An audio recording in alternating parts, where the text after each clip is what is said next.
On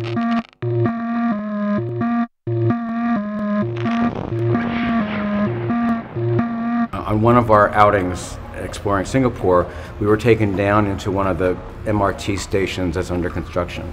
And we were 100 feet down. This is a very clean construction environment. There was no dirt. There was no chance of finding a ruin down there because the construction site is built in a way that you just go right down into it. The walls are built before the dirt is dug away. And so there was a little bit of dirt down there and the clay on the walls. Project manager said that that would be cleaned up and taken away, and I was just fascinated by this really beautiful red clay that was down there. So I asked them to give me a bag of it, and I literally took the land and mixed it with cinnamon and ginger and local pigments, and then layered it on these pieces. Put them out in the sun and allowed them to break, and then put another layer on, so that the pieces are really a reflection of the land and maybe a reflection of what we might see if there was the opportunity for things to get old and decay a bit. The whole lab experience has been one of meeting and engaging with people from Singapore and all the places that they are from, but also the participants in the lab are from other countries. And so I get to see Singapore through their eyes and get to the opportunity to explore and understand their perspective on Singapore. And I'm always asking the people I'm with, what will you tell people when you go home? How will you explain what you saw here when you go home? And hearing how they articulate it.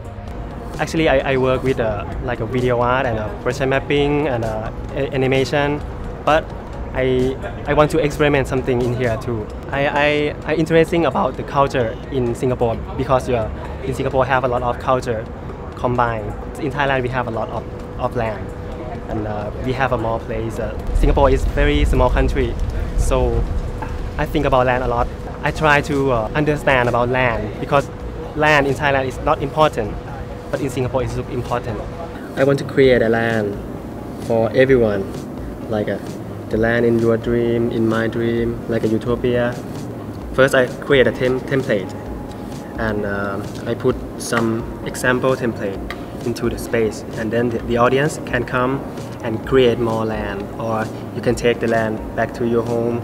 It's like a game. Since arriving in Singapore, I haven't actually touched the land. I've taken plenty of photographs and very particular tropical flowers and plants that are everywhere that are also mixed with the incredible amounts of marble and concrete and all the other materials that are supported by the land.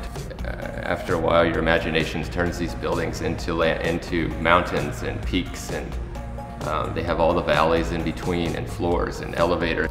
I felt compelled to pull a line from the architecture as kind of a heightening of the awareness of, the antiquation of this futuristic building and this futuristic city. It felt very much like it took 10 years to get to this point, and so it felt very natural to put my guard down with what I know and just kind of interacted with my colleagues and eating good food consistently at the same time every day. Little things like that really add up to your decisions, and they allow you to be really in touch with your surroundings, with your hands and your feet.